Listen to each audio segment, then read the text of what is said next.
영종중앙교회 청소년부 예배에 오신 여러분을 주님의 이름으로 환영합니다. 매일 묵상, 큐티하는 청소년, 매일 감사, 매일 감사의 내용 3가지 적기, 매일 기도, 잠자기 직전 1분 기도, 눈 뜨자마자 1분 기도, 매일 말씀을 묵상하고 감사하며 기도하는 청소년이 됩시다. 11월 7일 주일은 추수감사절입니다. 2021년 한 해를 돌아보며 감사의 고백이 넘치는 시간 되길 기도합니다. 추수감사절 특별 새벽 기도회가 10월 25일 월요일부터 11월 5일 금요일까지 진행됩니다. 예배 시간은 새벽 5시입니다. 특세 기간 동안 특별 이벤트로 감사카드 작성과 사행시 짓기를 합니다. 사행시 주제는 영종중앙, 추수감사, 감사형통입니다. 이 중에서 하나를 택해서 은혜롭고 재치있게 나눠주세요. 감사카드와 사행시는 교회 1층 사무실에 제출해주세요. 참가자 전원에게 선물을 드리고 선정된 수상자에게는 특별 선물을 드립니다. 대학 수학 능력 시험이 11월 18일 목요일에 있습니다. 수능 시험을 앞둔 수험생들을 위해 기도해 주세요. 이 시간 마음과 정성을 다해서 예배하겠습니다. 사도신경으로 우리의 신앙을 고백드립니다. 나는 전능하신 아버지 하나님, 천지의 창조주를 믿습니다. 나는 그의 유일하신 아들, 우리 주 예수 그리스도를 믿습니다. 그는 성령으로 잉태되어 동정녀 마리아에게서 나시고 본디오 빌라도에게 고난을 받아 십자가에 못 박혀 죽으시고 장사된 지 사흘 만에 죽은 자 가운데서 다시 살아나셨으며 하늘에 오르시어 전능하신 아버지 하나님 우편에 앉아 계시다가 거기로부터 살아있는 자와 죽은 자를 심판하러 오십니다. 나는 성령을 믿으며 거룩한 공교회와 성도의 교제와 죄를 용서받는 것과 몸의 부활과 영생을 믿습니다. 아멘. 사도신경으로 우리의 신앙을 고백드립니다. 나는 전능하신 아버지 하나님, 천지의 창조주를 믿습니다. 나는 그의 유일하신 아들, 우리 주 예수 그리스도를 믿습니다. 그는 성령으로 잉태되어 동정녀 마리아에게서 나시고 본디오 빌라도에게 고난을 받아 십자가에 못 박혀 죽으시고 장사된 지 사흘 만에 죽은 자 가운데서 다시 살아나셨으며 하늘에 오르시어 전능하신 아버지 하나님 우편에 앉아 계시다가 거기로부터 살아있는 자와 죽은 자를 심판하러 오십니다. 나는 성령을 믿으며 거룩한 공교회와 성도의 교제와 죄를 용서받는 것과 몸의 부활과 영생을 믿습니다. 아멘. 샬롬. 우리 사랑 영종중앙교회 청소년 친구들과 온라인으로 예배하는 모두에게 하나님 주신 은혜와 평강이 함께하기를 기도합니다. 다음 주면 추수감사절이에요. 그래서 2주간 특별 새벽 기도회가 진행 중에 있고요. 또한 감사 열매 카드 사행시 공모전도 진행 중에 있습니다. 정말 주신 은혜가 뭔가 다시 한번 되새겨보며 그 하나님의 은혜를 같이 고백하고 나눴으면 좋겠습니다. 참여하는 모두에게 선물이 있고요. 또 특별히 선정된 친구들에게는 여러분 기대해도 좋을 만큼 특별한 선물이 준비되어 있다는 사실을 기억하고 함께 참여하기를 바랍니다. 이 시간 우리 함께 말씀 보도록 하겠습니다. 오늘 우리에게 주신 하나님 말씀은 사무엘상 7장 9절에서 12절 말씀입니다. 사무엘이 젖 먹는 어린 양 하나를 가져다가 온전한 번제를 여호와께 드리고 이스라엘을 위하여 여호와께 부르짖음에 여호와께서 응답하셨더라. 사무엘이 번제를 드릴 때 블레셋 사람이 이스라엘과 싸우려고 가까이 오매 그 나라의 여호와께서 블레셋 사람에게 큰 우레를 발하여 그들을 어지럽게 하시니 그들이 이스라엘 앞에 패한지라. 이스라엘 사람들이 미스바에서 나가서 블레셋 사람들을 추격하여 뱃갈 아래에 이르기까지 쳤더라. 사무엘이 돌을 취하여 미스바와 센사에 세워 이르되 여호와께서 여기까지 우리를 도우셨다 하고 그 이름을 에벤에셀이라 하니라. 아멘. 살아계신 하나님의 말씀입니다. 우리 가슴을 손 얹고 함께 고백하겠습니다. 살아계신 하나님의 말씀입니다. 그리고 내게 주시는 말씀입니다. 마지막으로 내가 순종해야 하는 말씀입니다. 이러한 믿음의 고백으로 오늘 말씀 함께 나누겠습니다. 자, 오늘 말씀의 제목 읽어보겠습니다. 에벤 에셀의 비결. 오늘 말씀을 보기 전에 지난 시간부터 계속 이어지고 있는 말씀이에요. 하나님 우리에게 기대하시는 소망은 뭐죠? 어렵고 위대한 성과, 성공이 아니라 하나님 우리와 가까이 하는 것. 그것이 우리랑 하나님의 기대이고요. 여러분 또 하나님과 가까이 하면 내가 수지 많습니다. 하나님과 가까이 하면 복이라니까요. 그래서 하나님과 가까이 하는 여러분 모두가 되어야 돼요. 물론 우리 친구들 중에 이런 친구도 있는 걸로 알고 있어요. 남들 교회 안 다니는 친구들은 주일에 실컷 자고 실컷 놀고 그러는데 늦잠도 안 자고 시간을 내서 교회 와서 예배 드리니 얼마나 힘들겠습니까? 그런 친구들 중에 엄마를 원망하는 친구, 할머니를 원망하는 친구들도 있는 것 같아요. 할머니 때문에, 엄마 때문에 졸려 죽겠는데, 귀찮아 죽겠는데 교회 다닌다고. 여러분 기억해야 돼요. 그렇게 하는 이유, 여러분을 괴롭히려고 하는 거 아니잖아요. 여러분의 부모님이 교회를 가라, 예배 드려야 되라, 그렇게 계속 권면하는 이유는 뭐죠? 동일합니다. 하나님께 가까이 하는 것이 우리의 인생에 너무나 큰 은혜와 복이 되기 때문에 그 은혜를 누리고 그 하나님의 복을 누리기 위해서 우리를 깨워서 가게 하시는 거예요. 여러분 이 은혜의 비결을 깨달았으면 좋겠습니다. 하나님께 가까이 함이 내게 복이라. 갓난아기도 살기 위해서 생존 본능으로 엄마에게서 떨어지지 않으려고 하는 모습을 보지 않습니까? 목사님은 우리 집 아이들 어린아이를 보면 아주 재미납니다. 냉장고에 있는 아이스크림 먹고 싶어서 아빠한테 갑자기 달려와서 안기면서 하는 말이 뭔지 알아요? 아빠 아이스크림 이래요. 여러분 이 또한 가까이 함의 복이고 가까이 하기 때문에 누릴 수 있는 거 아니에요? 또 할머니 집에 할아버지 집에 가면 할머니 할아버지에게 안겨서 품면서 사랑해 뽀뽀까지 하면서 용돈을 받아갑니다.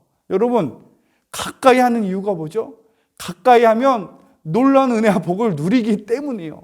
바로 이 아이들의 모습에서 발견하게 됩니다. 여러분 하나님과 가까이 하는 것은 너무나 큰 은혜가 있다는 사실 기억하고 오늘 이 하루도 주의 이 시간 예배 드릴 때 하나님께 가까이 가기 위해 하나님께 더욱더 예배하기 위해 애쓰는 여러분 모두가 되기를 바랍니다.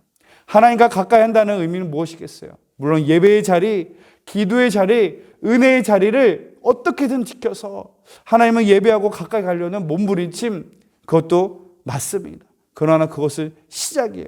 하나님께 가까이 하기 위해선 필요한 믿음의 고백, 우리가 지난 시간 아삽을 통해 보았습니다. 어떠한 믿음의 고백이 필요합니까? 첫 번째, 주님밖에 없습니다. 주님, 내겐 주님밖에 없습니다. 그리고 주님만을 사모합니다. 아삽은 세상에 어떤 소중한 것도 없고 오직 주님만이 나의 전부십니다. 주님만을 사랑합니다. 주님만은 나의 가장 소중한 분이십니다. 그리고 그 하나님만을 기다리며 사모합니다. 라는 믿음의 고백으로 나갔기 때문에 그는 평생에 하나님과 가까이 하는 삶을 살았다는 것이죠. 오늘날 우리 교회와 성도들과 이 교회 다니는 우리들의 신앙이 이렇게 무기력하고 맥없이 힘없이 신앙생활하는 가장 큰 원인은 무엇입니까? 세상도 좋고 하나님도 좋고 죄도 즐기면서 말씀도 좋고 세상에 죄악된 것 세상도 좋으면서 교회 말씀 예수님도 좋고 겸하여 우리가 신앙생활하기 때문 아닙니까? 우리가 능력 있는 믿음의 삶, 능력 있는 신앙생활을 하기 위해서는 하나님께 가까이 가서 은혜와 복을 누리는 삶을 살기 위해서는 이제는 결단해야 돼요. 내게 주님밖에 없습니다.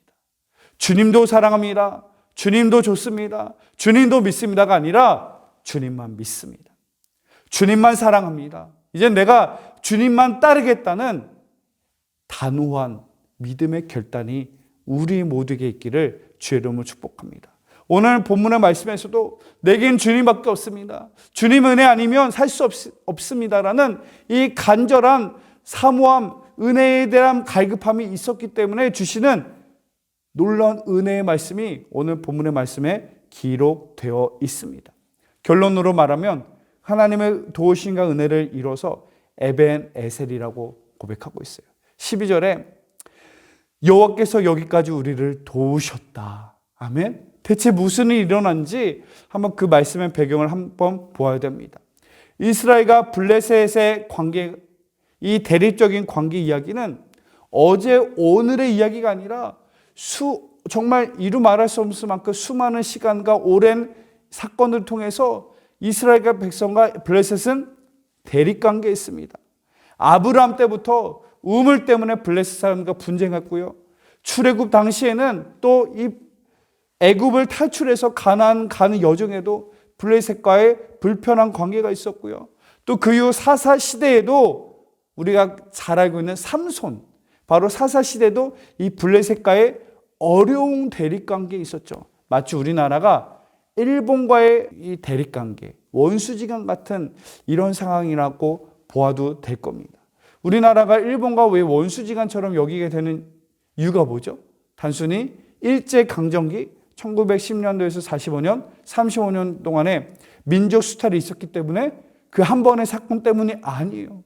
그 이전엔 더 큰 사건이 있었죠. 1590년대 임진왜란이 있어서 전 국토가 황폐해지는 끔찍한 전쟁이 있었고요. 그 사건만 있었던 게 아니라 이전에도 끊임없이 수많은 수탈과 침략이 계속되어 있었던 것입니다. 바로 이런 관계 속에 있는 이스라엘과 블레셋은 정말 원수지간 대립관계인데, 안타깝게도 이 당시까지 주도권을 가지고 있던 민족은 블레셋이요. 블레셋은 철기 문명을 꽃피우고 있어서 더 강력하고 무서운 튼튼한 무기를 가지고 이스라엘 백성들은 블레셋의 침략과 수탈을 당하고 있는 고통스러운 상황을 지금 삶을 살고 있는 그런 상황입니다. 블레셋의 이런 수탈과 침략에 괴로워하고 힘들어하는 이스라엘 민족이 다행인 건 하나님을 사모하기 시작했대요. 7장 2절에 이스라엘 온 족속이 여호와를 사모하니라. 너무나 고통스러워서 하나님을 찾기 시작했던 거예요. 하나님의 은혜를 구하기 시작했던 거예요. 그런 그들을 바라보며 사무엘 선지자는 말합니다. 7장 3절에 이방 신과 아스다롯을 너희 중에서 제거하고 너희 마음을 여호와께로 향하여 그만을 섬기라. 그리하면 너희를 블레셋 사람의 손에서 건져내리라. 아멘. 여태까지 우리가 블레셋에서 억압받고 고통 가운데 힘들어하며 살고 있는 이유는 하나님을 섬겨야 할 하나님의 백성들이 하나님을 섬기지 않고 세상의 우상, 세상의 물질, 세상의 죄를 섬기기 때문이다 라고 말하면서 하나님께로 돌아와야 된다, 하나님을 섬겨야 한다 그러면서 미스바로 모여라 라고 사무엘 선지자는 이스라엘 민족에게 명령하고 있습니다. 미스바에서 대체 무슨 일이 있었기에 에베네셀의 하나님, 여기까지 하나님이 도우셨구나, 이 놀라운 은혜를 고백할 수 있었는가. 바로 이 에베네셀 축복을 받는 비결, 바로 미스바에서 어떤 일이 있었는지를 오늘 함께 보고자 합니다. 바로 오늘 말씀의 제목이죠. 에벤에셀의 비결, 그 은혜를 깨닫고 바로 하나님의 도우심과 은혜를 경험하며 살아가는 그런 믿음의 주인공 되기를 바랍니다. 그 첫 번째가 6절에 기록되어 있습니다. 그들이 미스바에 모여 물을 길러 여호와 앞에 붓고 그날 종일 금식하고 거기에서 이르되 우리가 여호와께 범죄하였나이다 하니라. 바로 에베네셀의 축복을 누린 첫 번째 비결은 진정한 회개에 있었다는 것이죠.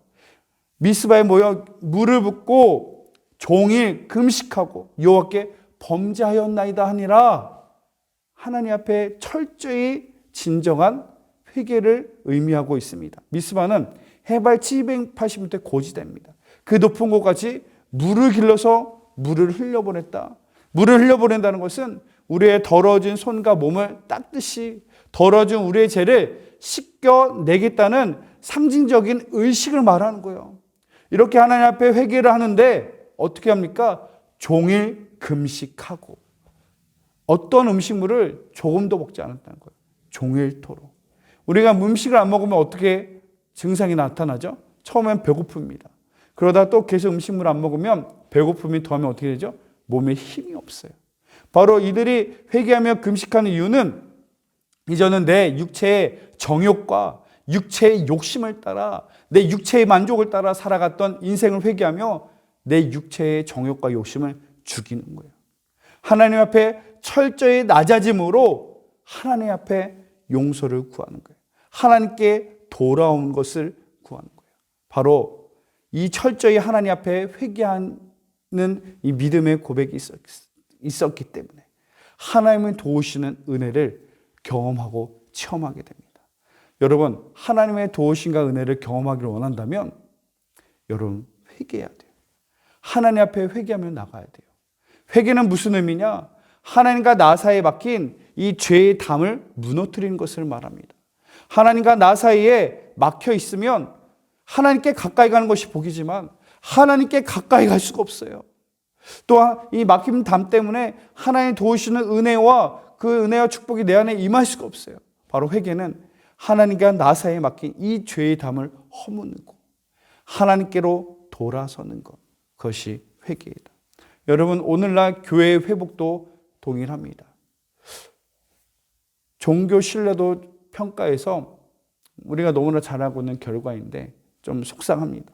개신교가 신뢰도 꼴찌래요. 천주교, 불교보다 못 믿겠대요. 신뢰도가 바닥이래요. 어떻게 이렇게 됐습니까? 그 이유는 많습니다. 이유 될 건 많습니다. 그러나 이 모든 문제의 유일한 해결책도 한 가지요. 회개해야 되는 거예요. 어느 목사님이 이런 말씀하셨어요. 잘못한 것을 잘못했다고 고백하는데 신앙에 힘이 있다. 아멘. 잘못한 것을 잘못했다고 고백하는데 놀라운 하나님의 은혜가 있다는 거예요. 놀라운 하나님의 역사심이 임한다는 거예요. 여러분, 회개를 통하여서 더욱더 하나님께 가까이 나가는, 하나님과 나 사이에 막혀있는 나만 알고 있는 은밀한 죄의 것들이 있습니까? 그걸 향하여 하나님 앞에 간절히 회개하며 금식하며 자기를 죽이면서 낮아지며 하나님께 나아갔던 그러한 회개가 우리 안에 모두 있기를 다시 한번 주님 축복합니다. 첫 번째 비결은 진정한 회개. 에베네스의 두 번째 비결은 뭐냐? 따라합시다. 온전한 예배이다. 바로 9절에 있습니다. 9절 말씀은 이렇게 고백합니다. 사무엘이 젖 먹는 어린 양 하나를 가져다가 온전한 버전을 여호와께 드리고 이스라엘 위하여 여호와께 부르짖음에 여호와께서 응답하셨더라. 아멘. 여기서 중요한 두 표현 있죠. 젖 먹는 어린 양, 온전한 번제. 젖 먹는 어린 양 뭐죠? 말 그대로 태어난 지 얼마 안 된 순결한 그 어린 양을 말합니다. 온전한 번제, 번제라는 것 자체가 짐승을 통째로 태워서 하나님께 드리는 완전한 헌신을 말합니다. 완전한 헌신 앞에 완전한 헌신을 말하는 것은 내 마음에서부터 온전한 헌신을 다해 하나님을 예배하였다라는 것을 말해요. 어린 양을 온전함으로 헌신함으로 번제로 드렸다. 이 말을 좀 더 쉽게 이해한다면 나는 하나님 앞에서 이제는 죽었습니다. 나는 아무것도 아님을 두 손 들고 고백합니다. 하나님이 도우시지 않으면 살 수 없는 존재이기 때문에 하나님의 은혜만을 구하며 사모하며 나간다는 이러한 예배가 있었기 때문에 하나님의 은혜가 있었다. 여러분, 순서대로 기억합시다. 하나님의 은혜와 복을 누리려면 우리 안에 진정한 회개가 있어야 되고, 진정한 회개에서 끝나는 것이 아니라 더 나가서 하나님의 은혜를 향한 온전한 헌신과 마음에 우러나는 믿음의 고백으로 예배해야 된다고요. 단순히 예배당에 왔으니까 난 할 거 다 했어가 아니라 우리의 마음에서 우러나는 진정한 헌신과 사랑의 고백으로 예배해야 된다. 그리고 이 에베네셀의 비결은 세 번째, 9절 하반절에서 발견하게 됩니다. 따라합시다. 부르짖는 기도.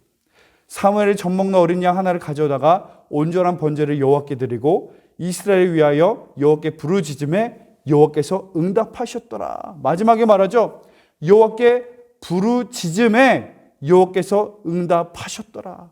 아멘. 여러분, 우리에게 갑작스럽게 위급한 상황, 응급한 상황, 정말 누군가의 도움이 절실한 상황에서는 어떻게 도움을 요청해야 되죠? 점잖게 교양 있게 도와주세요. 점잖게 교양 있게 도와주셨으면 합니다. 이렇게 합니까? 아니에요. 다급한 상황, 위급한 상황에서는 도움을 구할 때 살려주세요. 도와주세요. 도와주세요. 큰 소리를 외치며 부르짖지 않습니까? 여러분, 큰 하나님 향한 부르짐을 통하여서 하나님은 응답하십니다. 누가복음 18장에 보면 한 맹인이 나옵니다. 맹인이 누군지 알죠? 앞을 볼 수 없는 사람을 맹인이라고 하지 않습니까? 그 맹인이 그저 길거리에서 구걸하고 있었습니다. 구걸하고 있는데 갑자기 사람들이 몰려다니면서 웅성웅성 주위가 시끄러운 거예요. 앞을 볼 수 없었던 이름도 없는 그 맹인이 주위의 사람에게 묻습니다. 무슨 일이에요? 무슨 일이 일어난 거예요? 했더니 주위의 사람이 이렇게 대답해요. 예수님이란 분이 오셨대요. 예수님이 이 근처에 계시대요. 이 말을 듣고 맹인이 한 행동이 뭐였냐? 18장 38절.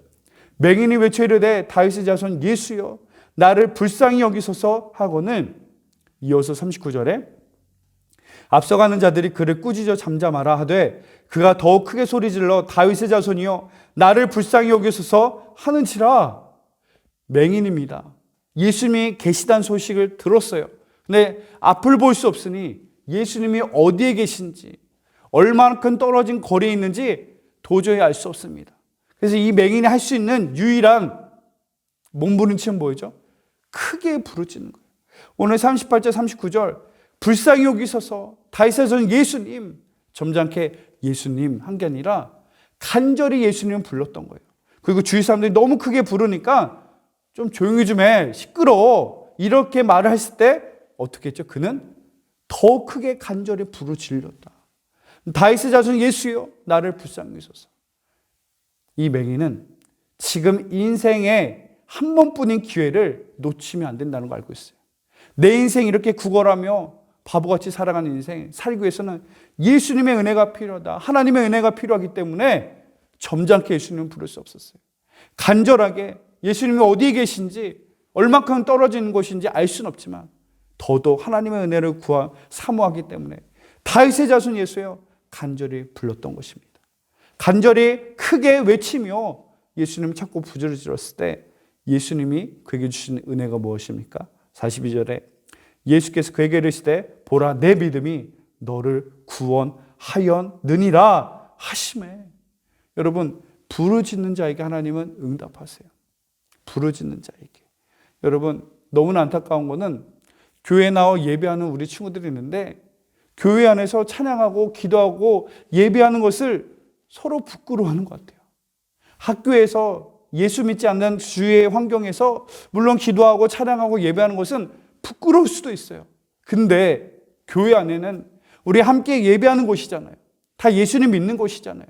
함께 찬양하고 예배하기 위해 모인 곳인데도 불구하고 찬양하는 게 부끄러워요. 기도하는 걸 부끄러워요. 너무나 안타까운 거 아닙니까? 목사님 아직도 잊을 수 없는 그 장면이 있습니다. 서울역. 우리나라에서 사람이 제일 많이 붐비는 곳이죠. 서울역에 지나가는데 왠지 행색이 조금 눈에 띄는 외국인이 눈에 딱 들어왔습니다. 어떤 사람인가 잠시 유심히 봤더니 종이박스를 들고 다니면서 두리번 거에다가 어느 구석에 가는 거예요. 뭐 하는가 봤더니 종이박스를 바닥에 깔고 절을 합니다. 바로 그 사람은 무슬림이었던 거예요. 한국 땅, 먼 타지에 와서 자기의 시당을 가지고 메카를 향하여 정해진 시간에 수많은 인파가 왔다 갔다 하는데 또 불구하고 부끄럽다니요. 개의치 않고 그들의 믿음의 고백을 기도하는 시간을 하는 모습을 보며 정말 큰 도전을 얻습니다. 여러분, 밖에서 기도하고 찬양하는 것은 부끄러울 수 있지만 교회 안에서 기도하고 찬양하는 것은 여러분 부끄러워할 일이 아닙니다. 하나님은 하나님을 부르짖고 찾는 자에게 은혜 베푸시거든요. 예레미야 33장 3절 너는 내게 부르짖으라. 내가 내게 응답하겠고 내가 알지 못하는 크고 은밀한 일을 내게 보이리라. 아멘. 오늘 말씀에 이 세 가지를 함께 나눴습니다. 진정한 회개, 그리고 온전한 예배로, 부르짖는 기도로 하나님을 찾았을 때 어떤 역사가 일어납니까? 10절에 기록되어 있습니다. 사무엘 번제를 드릴 때 블레셋 사람이 이스라엘과 싸우려고 가까이 오매 그날에 여호와께서 블레셋 사람에게 큰 우레를 발하여 그들을 어지럽게 하시니 그들이 이스라엘 앞에 패한지라. 아멘. 지금 상황이 어떻게 된 거죠? 지금 미스바에 이스라엘 백성들이 다 모여 있는 거예요. 이스라엘 백성은 다 모였다고 하니 블레셋 군대는 올컨이 잘 됐어. 도관에 든지야. 다 모여 있으니 이번에 끝내버리자 전쟁을 하려고 다가오고 있는 상황입니다. 블레셋 군대가 다가오는 상황에 지금 미스바에서 이스라엘 백성은 뭐하고 있었죠? 진정한 회개와 온전한 예배, 간절히 부르짖는 기도를 하고 있는 중이었습니다. 그런 중에 블레셋 군대에게 어떤 역사가 일어납니까? 하나님은 우레를 임할 때 큰 우레, 천둥 번개를 내어서 블레셋 군대가 혼비박산하게 된 거예요. 우왕좌왕한 거예요. 정신없이 서로 쫓기다가 승리하게 하셨다. 놀라운 하나님의 역사하심을 기록하고 있는 것입니다. 여기서 그치는 것이 아닙니다. 에벤의 축복은 여기서 끝나는 것이 아니라 11절을 통해서 완성됩니다. 바로 나가서 싸웠다는 사실을 기억해야 돼요. 따라합시다. 나가서 싸우자. 여러분 나가서 싸우십시오. 11절 이스라엘 사람들이 미스바에서 나가서 블레셋 사람들을 추격하여 뱃갈 아래까지 이르기까지 쳤더라. 아멘. 10절까지는 블레셋을 치기 위한 사역들이에요. 회개와 온전한 예배와 부르짖는 기도. 근데 11절은 뭐죠? 이스라엘 백성들의 노력과 행위를 말하는 것입니다. 여러분 하나님의 역사와 하나님의 축복 가운데는 게으른 사람, 가만히 있는 사람에게 주어지지 않습니다. 하나님과 연합하여 일하는 사람에게 주시는 거죠. 하나님을 의지하고 최선을 다하는 그들의 삶을 통하여 하나님은 은혜를 베푸십니다. 그래서 바울 사도로 고백하죠. 내게 능력 주신 자 안에서 내가 모든 것을 할 수 있느니라. 하나님이 기도했던 하나님이 혼자 일하셨다는 것이 아니라 하나님의 도우시는 은혜 가운데 또한 자기도 최선을 다해 주어진 사명과 사역을 감당했을 때 위대한 복음의 역사를 이뤄나갔다는 사실을 여러분 이것을 기억해야 돼요. 여러분 기억해야 돼요. 여러분 온전히 회개하고 온전히 하나님 예배하고 부르짖는 기도 너무나 중요합니다. 그러나 그것만 해서는 안 돼요. 간혹 보다 보면 교회에 숨어있는 사람들이 있어요. 기도원에 숨어있는 사람들이 있어요. 부흥회와 집회와 이런 수련회에서만 숨겨져 있는 사람이 있어요. 여러분 그곳에서만 하나님의 은혜를 경험하는 것에 그쳐서는 안 되고 나가서 싸워야 돼요. 세상에 나가서 싸워야 됩니다. 세상에 나가서 우리에게 주어진 최선의 땀 흘림과 수고를 감당해야 됩니다. 우리의 주어진 환경 어디입니까? 가정에서, 학교에서, 학원과 체육관에서 땀 흘려 수고할 때 주신 은혜를 붙들고 내게 주신 능력을 가지고 앞서 나갈 때 최선을 다할 때 하나님은 에벤에셀의 하나님, 여기까지 지키시고 인도하시는 하나님, 여기까지 승리하시고 지키시고 인도하시는 하나님의 은혜를 경험하게 될 것입니다. 여러분 2021년도가 벌써 끝나가고 있습니다. 오늘이 10월 마지막 주입니다. 에벤에셀의 하나님, 정말 우리의 뒤를 돌아보니 중학교 생활이, 고등학교 생활이 그래도 하나님의 도우심의 은혜였구나, 하나님이 도와주셨구나 라는 믿음의 고백을 할 수 있기를 바랍니다. 오늘 말씀 정리합니다. 이 하나님 도우시는 은혜와 축복을 누리기 위해서는 비결이 있었어요. 진정한 회개, 온전한 예배, 부르짖는 기도, 그리고 나가서 싸우는 나의 최선이 함께 있었을 때 하나님의 주시는 은혜와 복이 함께 하였습니다. 여러분 여기서 어느 한 가지만으로 되는 것이 아니에요. 기도했기 때문에, 기도만 하기 때문에, 예배만 했기 때문에 절대 진정한 회개와 온전한 예배와 부르짖는 기도와 또한 나가 싸우는 우리의 최선이 있었을 때 에벤에셀의 하나님의 도우시는 축복이 있는 줄 믿습니다. 여러분 이러한 믿음의 비결로 살아간다면 지금까지도 하나님이 지키시고 인도하시고 앞으로도 우리의 삶을 하나님이 지키시고 인도하실 줄로 믿습니다. 에벤에셀 하나님의 은혜가 우리 모두에게 함께하기를 주의 이름으로 축복합니다. 기도하겠습니다. 사랑의 하나님 감사합니다. 지금까지 우리를 지키시고 인도하신 하나님의 은혜에 감사하며 그 하나님을 찬양합니다. 이 승리의 축복, 은혜의 축복을 누리기 위해서 우리에게도 에베네셀의 비결이 있게 하여 주옵소서. 진정한 회개가 있게 하시고 온전한 예배가 나에게 있게 하여 주시고 부르짖는 기도를 하며 우리의 삶 속에서 땀 흘려 최선을 다하는 그 은혜가 있게 하여 주옵소서. 그리하여 지금까지도 하나님이 도우셨고 앞으로도 하나님이 지키시고 도우시는 은혜를 경험하며 간증할 수 있게 하여 주옵소서. 이제는 우리 주 예수 그리스도의 은혜와 하나님 아버지의 크고 놀라신 사랑과 성령님의 감화감동 교통 역사하심, 이제는 에베네셀의 믿음의 비결로 승리하는 믿음의 삶을 살겨가는 이 우리들 위해 지금부터 영원히 함께 하시기를 간절히 축원하옵나이다. 아멘.